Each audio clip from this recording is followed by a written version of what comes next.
Hello दोस्तों, स्वागत है आपके अपने यूट्यूब चैनल में। आज हम एक बहुत ही इम्पोर्टेंट टॉपिक के बारे में बात करने जा रहे हैं जो थ्योरी के लिए बहुत ही इम्पोर्टेंट है। ये अधिकतर थ्योरी में क्वेश्चन आता है।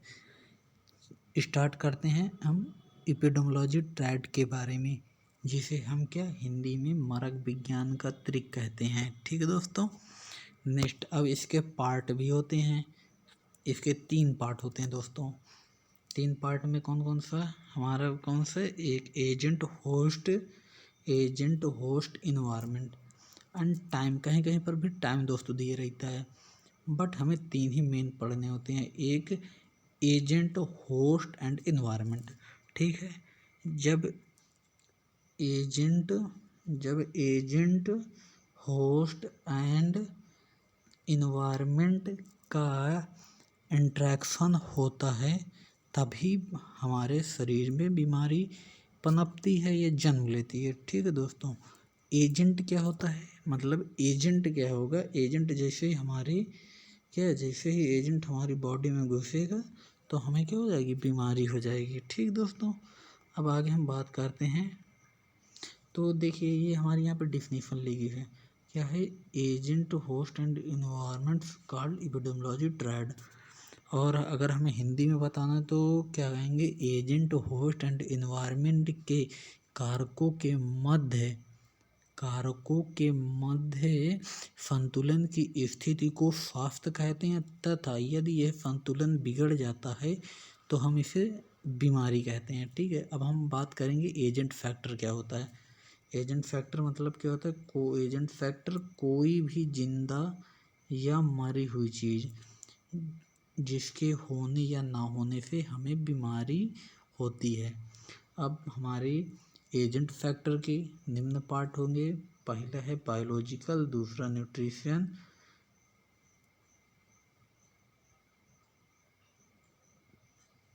तीसरा फिजिकल, चौथा केमिकल, पांचवा सोशल। ठीक है दोस्तों, और भी होते हैं लेकिन मुख्यतः ये हमारे 5 ही होते हैं। अब हम बात करेंगे बायोलॉजिकल एजेंट क्या होता है। मतलब बायोलॉजिकल मतलब क्या होता है, जैविक कारक। ठीक है दोस्तों। जैविक कारक में वायरस, बैक्टीरिया, विषाणु, जंतु, प्रोटोजोआ आदि, जिनकी वजह से हमें बीमारी होने के चांसेस हो सकते हैं। ठीक। अब आगे हम बढ़ते हैं। न्यूट्रिशन एजेंट क्या होते हैं। न्यूट्रिशन मतलब पोषण वाले एजेंट। मतलब कि इसमें से क्या कह सकता है, प्रोटीन आएगा, हमारा वसा, कार्बोहाइड्रेट, विटामिन, मिनरल्स आदि की अधिकता या कमी से हमें पोषण संबंधी रोग हो सकते हैं। जैसे कि हमें विटामिन ए की कमी से क्या हो जाता है, रतौंधी होती है। और भी बीमारियाँ जैसे रतौंधी, जीरोथैलेमिया, बीटा स्पॉट इत्यादि इत्यादि प्रकार की बीमारियाँ होती हैं। अब हम आगे बात करें फिजिकल एजेंट क्या होते हैं। फिजिकल एजेंट में आपके क्या होते हैं, जैसे heat, cold and humidity. And example में जैसे कि हम ले सकते हैं सन स्ट्रोक, जैसे कि हमें अत्यधिक गर्मी में लू लग जाती है, ये हमारा है फिजिकल एजेंट्स। और आगे हम बात करेंगे केमिकल एजेंट क्या होते हैं। ये 2 टाइप के होते हैं।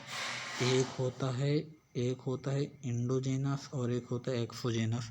एंडो मतलब क्या होता है, एंडो मतलब ये बॉडी के अंदर होता है। जैसे कि हमारा क्या होता है, ब्लूब्रीन की अधिकता से हमको पीलिया हो जाती है। हमारा लीवर से जो सिक्रीट होता है बाइल, उसकी अधिकता से हमें क्या होता है, पीलिया हो जाती है। जैसे ज़्यादा बहने लगता है तो हमें क्या पीलिया हो जाती है। पीलिया में क्या होता है, पूरा शरीर पीला हो जाता है। और यूरिक एसिड के बढ़ने से हमें क्या हो जाता है, गठिया हो जाती है। ठीक है। ये हमारे किसके उदाहरण है, ये हमारा अब हम बात करेंगे एक्सोजेनस क्या होता है। एक्सोजेनस ये हमारे बॉडी के बाहर होता है। इसमें से एलर्जी हो गया, धूल, cold, dust, gas and metals. Next बढ़ते हैं हम सोशल एजेंट में। सोशल एजेंट में क्या होता है, गरीबी, स्मोकिंग, ड्रग्स, शराब, गाली, सामाजिक अलगाव इत्यादि प्रकार की बीमारियां होती हैं। अब हम बात करते हैं होस्ट फैक्टर किनको कहते हैं। होस्ट फैक्टर वह है इंसान जिसके अंदर एजेंट प्रवेश करता है वह और बीमार हो जाता है।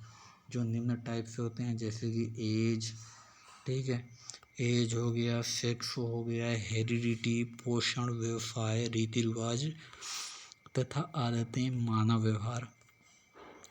ठीक है। अब हम बात करते हैं एज में क्या होता है। जैसे कि बचपन में ही कि माता बन जाना, मध्य आयु में मतलब कि युवा अवस्था में डायबिटीज होना, बुढ़ापे में मोतियाबिंदु कैंसर आदि, ये सभी की वजह से हमें बीमारी होती हैं। जैसे कि सेक्स से क्या होता है, सेक्स से आहार विषयक पीलिया, हृदय संबंधी रोग और डायबिटीज।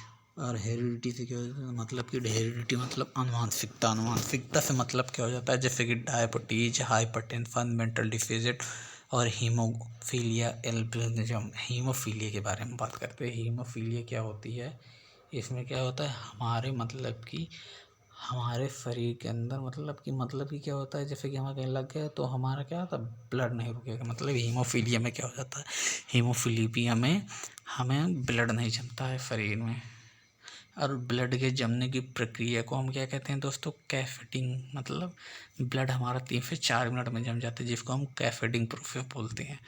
और पोषण में क्या हो जाता है, पोषण में पीलिया हो जाएगी, फूकर हो, एनीमिया। एनीमिया में क्या होता है, एनीमिया हमारा जो होता है खून में हीमोग्लोबिन की कमी के कारण होता है।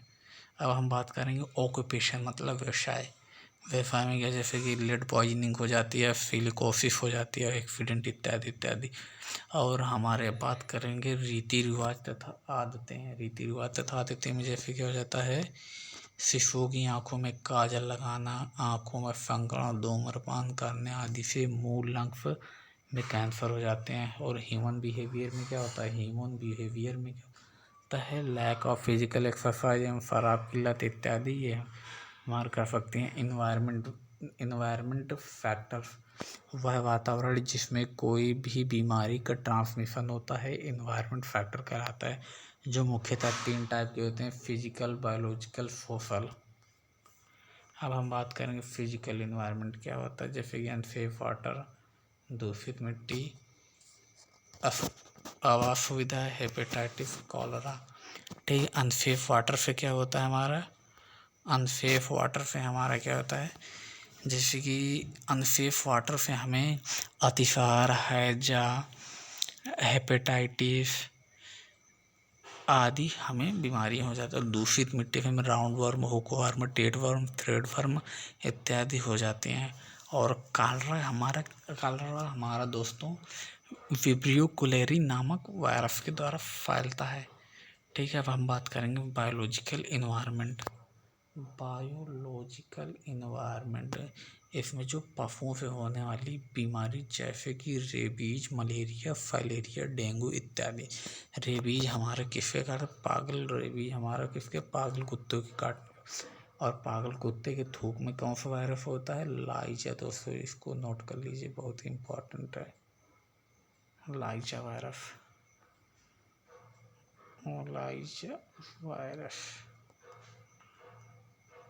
अब हम बात करते हैं सोशल इन्वायरमेंट क्या होता है। जैसे कि सोशल इन्वायरमेंट में क्या आता है, सामाजिक रूढ़ियाँ, सभ्यता, रीति रिवाज, शिक्षा, जीवन स्तर आदि हमारी बीमारी फैलाने में मददगार होते हैं। थैंक यू दोस्तों, मिलते हैं नेक्स्ट वीडियो में।